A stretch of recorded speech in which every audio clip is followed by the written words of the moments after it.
आ जाओ भाई जल्दी से। अब हमारा जो है वो काम खत्म हो चुका है। काफी दिनों से सर मच अवेटेड एक स्टोरी बची हुई थी। आ जाइए भैया। पीएनसी ट्रिगो इज इसके सब्स्टिट्यूट्स है। ट्रिग्नोमेट्री सबसे डिफिकल्ट लगती है। अच्छा, तुम्हारी ट्रिग्नोमेट्री का जो डिफिकल्टी वाली चीज है ना, उसको भी मैं सरल किए देता हूं। जब हम ट्रिग्नोमेट्री में खुद एंटर करके चीजें पढ़ रहे थे तो डिटेल में हमने हर फॉर्मूला पे 5 5 10 10 अलग अलग वैरायटी के क्वेश्चंस किए। बट अगर मैं आपको एक ओवरव्यू दूं, समझ पा रहे हो, ओवरव्यू, तो ट्रिग्नोमेट्री में जितने डिफिकल्ट सवाल हमने उसके अंदर रहकर सॉल्व किए हैं, उतने डिफिकल्ट सवाल किसी और चैप्टर में उसके बंतराल ट्रिग्नोमेट्री उससे सिंपल फॉर्मूला हमें बस जा सकते हैं। जिसको नहीं सुननी है, ठीक है, मेरी बात ध्यान से सुनिएगा प्लीज, मजा आने वाला है। हाँ, रियलिस्टिक, ठीक है। ये पता नहीं इंसिडेंट मुझसे कैसे मिस हो गया। मैंने आज तक सुना है, आज से पहले ये इंसिडेंट कभी नहीं सुना है, ठीक है। तो ये 2017 की बात रही होगी, ठीक है। ऑफलाइन में हम लोग पढ़ाते थे, ठीक है। 2017 की बात रही होगी, ऑफलाइन में हम सभी टीचर्स पढ़ाते थे। उस टाइम पे आप बोल सकते हो कि यंग ही थे। तो हमारे एक स्टाफ रूम में हमारे साथ हमारे दोस्त थे। उन्होंने क्या है उस टाइम पे प्ले स्टेशन लिया था, PS। अब वो 3 था कि 4 था, मुझे तो कुछ नहीं पता, है ना।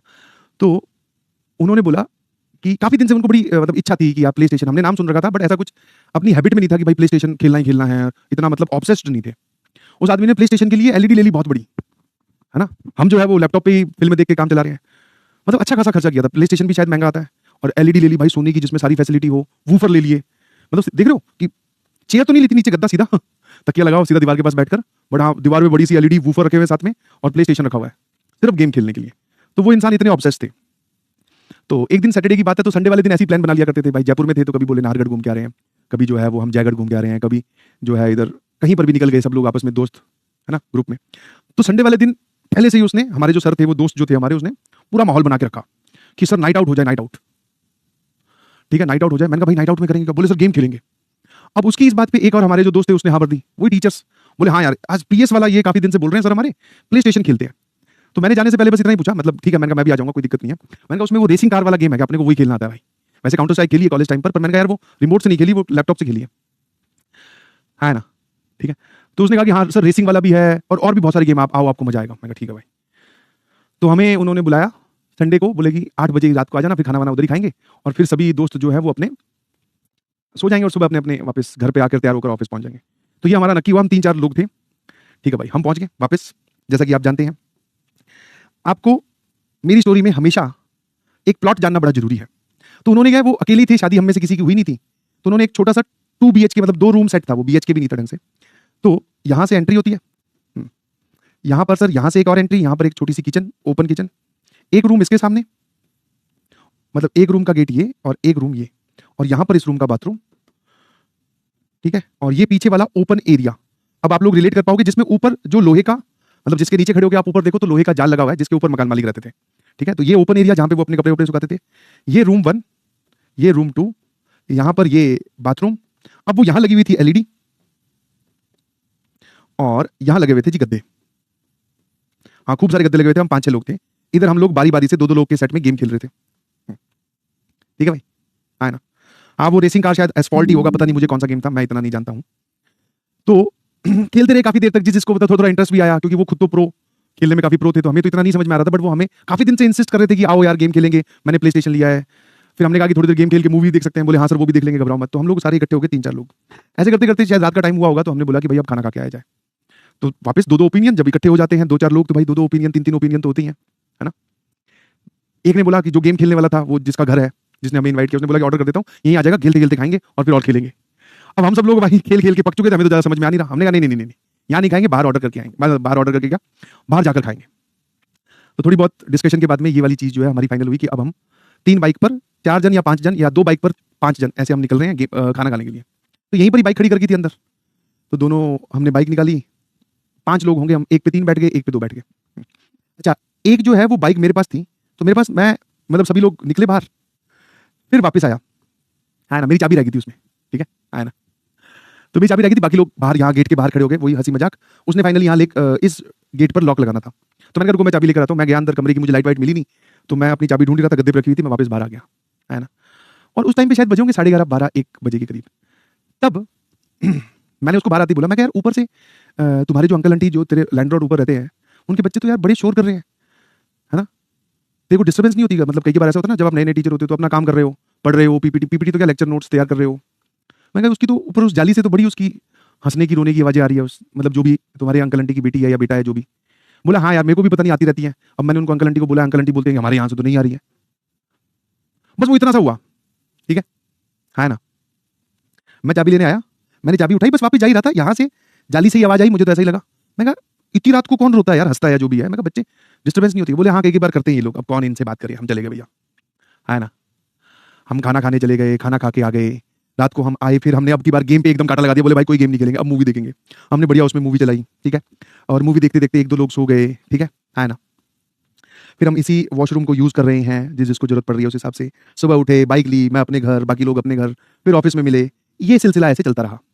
फिर सब लोग अपनी अपनी दिशा में अलग अलग चले गए। वो सर जिनका घर था वो चंडीगढ़ शिफ्ट हो गए, उन्होंने कोचिंग चेंज कर ली। मैं आ गया, यहाँ आ गया। नाउ अब बात करते हैं क्लाइमैक्स की। पिछली फैब में उनकी शादी थी, लास्ट फैब, मतलब 1 साल होने वाला है। जिनका घर था ना, उन्हीं सर की शादी थी पिछले फैब में। अभी जो पिछला फैब गया, अभी तो ये फैब तो अभी आने वाला है। तो और उन्होंने अपनी शादी में बुलाया था और बोला कि हाँ जाना। और दूसरा मेरा उस टाइम पे फैब में गया, थोड़े से अपने रिलैक्स होते हैं तो थोड़ा घूमने का प्लान बन जाता है। तो उधर मनाली की तरफ ही घूमने का प्लान बन रहा था, बीच में चंडीगढ़ में उनकी शादी थी। तो मैंने कहा चलो शादी से होते हुए गुजरेंगे भाई, है ना। तो हम लोग उनकी शादी में गए, मैं और वाइफ थी साथ में। जो उस दिन हम जो 5 लोग थे या 4-5 लोग थे, उसमें से हम 3 वहां प्रेजेंट थे, 2 लोग नहीं थे। एक मैं, एक जिनकी शादी है और एक और सर, ठीक है। फिर एक हमारे जो सीनियर थे उस टाइम पे वो भी आ गए, जिन्होंने जिन्होंने ये घर इन सर को दिलवाया था, वो भी। तो हम 4 लोग थे। अब जैसे अगले दिन शादी होनी है, तो मैं रात को लेट पहुंचा था, तो हम लोग खाना वाना खा रहे थे, बैठ के टेबल पे बात कर रहे थे, पुराने दिनों को याद कर रहे थे। ऐसी कि यार जब पुराने होते थे, मजे बड़े आते थे, बाइक पे घूमने निकलते थे। मैंने कहा ऐसी, मैंने वो वाली बात छेड़ ली, ये प्ले स्टेशन वाली। मैं कहा हाँ यार सर, आपका प्ले स्टेशन वाला चस्का अभी भी है कि नहीं है, मतलब आप इतने ऑब्सेस्ड थे उस टाइम पे, अभी भी आप प्ले स्टेशन वगैरह खेलते हो कि नहीं। बोले हाँ सर अभी भी प्ले स्टेशन रखा हुआ है। मैंने कहा आपका वो नाइट आउट हमेशा याद रहेगा। फिर जैसे मैं इस बात पे पहुंचा, इन्होंने मुझे रोका। बोले सर आपको पता है। मैंने कहा क्या पता है, नहीं पता है, बताओ क्या पता है। बोले कि सर वो जो घर जिसमें हम रहते थे ना, जिसमें अपने आप खेलने आए थे, एक बार रात को हम लोग रुके थे, वो घर हॉन्टेड था। मैं कहा हॉन्टेड था, हाँ सर। बोले वहां पर मेरे से पहले 1 साल पहले, मतलब वो 1 साल तक घर किसी को किराए पे मिला नहीं था, उससे पहले उसमें कोई लड़की रहती थी, है ना, जो कि जॉब वगैरह करती थी। उसने शायद उस घर में कुछ सुसाइड वगैरह किया था, या अननेचुरल डेथ उस लड़की की उसमें हुई थी। मैंने कहा अच्छा आपको किसने बताया। कि बोले सर उस घर में से ना वो जो आवाजें हैं वो धीरे धीरे बढ़ने लगी। कि मैं जब उस घर में शिफ्ट हुआ, अकेले रहते थे ये, हाँ है ना। तो बोले शिफ्ट हुआ तो रात को ऐसा लगता था कि कोई हंस रहा है, कोई रो रहा है, उसकी आवाज आ रही है। तो सबको जैसे मुझे उस दिन लगा कि ऊपर ऊपर अंकल आंटी रहते हैं, उनका कोई बच्चा या कोई होगा, या पड़ोस अड़ोस में कहीं से आवाज आ रही होगी रात के सन्नाटे में। बोले धीरे धीरे धीरे धीरे वो आवाजें बढ़ने लग गई। मतलब ऐसा हो रहा है कि वो गेम खेल रहे हैं और उनके बगल में इतनी ही दूर कोई हंस रहा है। एक होता है कि दीवार के पीछे से आवाज आ रही है, जाली के ऊपर से आवाज आ रही है, ये हमें समझ में आता है कि बहुत कोई दूर हंस रहा है, हमें सुनाई दे रहा है। वो बोल रहा है सर सिचुएशन यहां तक पहुंच गई थी कि यहां कोई हंस रहा है। मैं कहा फिर आप। बोले कुछ नहीं, मैं वहां पे आराम से रह रहा था। फिर मैंने जो हमारे दूसरे सीनियर थे उनको बताया कि यार ये कैसा घर दिलवा दिया। तो वो जो सीनियर थे उनके पापा ने जांच पड़ताल की, क्योंकि उन्हीं की लोकेलिटी में घर लिया था। तो उनके पापा ने ये बात बताई कि हाँ यहाँ पर तो ये घर तुम्हें नहीं लेना चाहिए था। उनका नाम था विकी। बोले विकी तूने ये घर इनको क्यों दिलवा दिया, इसमें तो वो हुआ है, कोई नहीं लेता, ये 1 साल से खाली पड़ा था, तूने ये घर दिलवा दिया। फिर मुझे उस टाइम पर नहीं डर लगा था, वो जब मैं वापस चाबी लेने आया था। बट जब मैंने सुना तो मैंने कहा यार जब मैं चाबी लेने वापस आया था, मुझे जो आवाज सुनाई दे रही थी वो ऊपर लैंडलॉर्ड के अंकल आंटी के बच्चों की नहीं थी। बोले नहीं सर नहीं थी, वो उसी की आवाज थी जो आपको सुनाई दे रही थी। मैंने कहा यार आप बड़े डेरिंगबाज आदमी हो, हम तो चलो एक दिन रुके और रात को हम यहीं रुके और इसी बाथरूम से वो आवाजें आती थी। बट ऐसा लगता था कि क्यों कौन इस बात पे विश्वास करेगा कि यहाँ बैठे इस बाथरूम से हंसने की आवाज आ रही है। हमें तो ये लगता था जाली से आवाज आ रही है ऊपर से। तो मैंने कहा चलो हमारा तो छोड़ो, हमारा तो एक नाथ का बात थी, आप उसमें जानने के बाद में भी रह रहे हो। बोले कि हाँ सर। फिर उन्होंने पूरी डिटेल में बताई कि वो सर कहानी और वो हॉन्टेडनेस इतनी ज्यादा बढ़ गई थी कि हाँ बस वो मुझे नुकसान नहीं पहुंचा रही थी या पहुंचा रहा था, बट हंसने की आवाज, है ना। और आप मतलब घर अपना मतलब एकदम समेट के अच्छे से जाते हो, चादर वदर आते हैं तो ऐसा लग रहा है कि उस पर रात को कोई सोया है, चादर वदर बिखरी हुई है, सामान इधर का उधर हो रहा है, ये सब बोले हरकतें हो रही थी। और जबकि सर मेरे घर में तो कोई आता ही नहीं। मैंने कहा यार आप बहुत ज्यादा डेरिंगबाज आदमी हो। और उन्होंने ऐसा नहीं है कि आज मान लो जैसे अपने साथ नॉर्मल क्या है, यहाँ पे कोई हंसने की आवाज आई, भाई साहब गेट से बाहर, पीएस वीएस बाद में खेलेंगे, पता चला हमारे साथ कोई ना खेल जाए भाई, सीधा बाहर। बोले अब कल देखेंगे सामान उठाकर कहीं और। वो भाई आराम से वो हॉन्टेडनेस पूरा महीना करके, मान लो अगर वो जो भी भूतनी या चुड़ैल जो भी होगी वो मान लो उनके पास आकर हंसी है 4 तारीख को, तो वो 31 तारीख तक रुके हैं, आराम से दूसरा घर ढूंढा है। मान लो वहां पे भी घर लेने जा रहे हैं तो वो पूछ रहा है मकान मालिक पुराने घर में क्या दिक्कत है। वो कुछ नहीं, एक वो बात को पता नहीं कौन कान के पास आके हंस जाता है, नॉर्मल सा है, उसको मैं देख लूंगा, आप तो अपना घर बताओ कब दोगे। तो वो रुके हैं उतने दिन। तो मैंने कहा भाई सैल्यूट है। हाँ फ्रेंडली भूत थी। एक कह रहा सर पीछे देखो, पीछे मैं तो क्या देखूं, तू देखना है ना। आज रात को जब तू सवाल सॉल्व करेगा, घर के जब सारे सो जाएंगे, तुझसे क्वेश्चन नहीं सॉल्व होगा, तो तेरे कान के पास आके वो बोलने वाली है, बेटा slope of two perpendicular line का प्रोडक्ट इक्वल्स टू -1। ठीक है ना। चलिए, हाँ हिम्मत वाले सर थे भाई, बिल्कुल। मैं तो जब वो डिस्कशन चल रहा था उनकी शादी वाले दिन, तब भी मैं कहा सर सैल्यूट है यार आपको।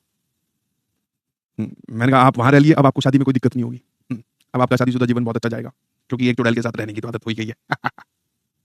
ये मेरे मुंह से क्या निकल गया, ओ माय गॉड। मुझे उस टाइम पर डर कम लग रहा था, अब ज्यादा लग रहा है। चलिए, good night everyone, thank you so much, bye bye.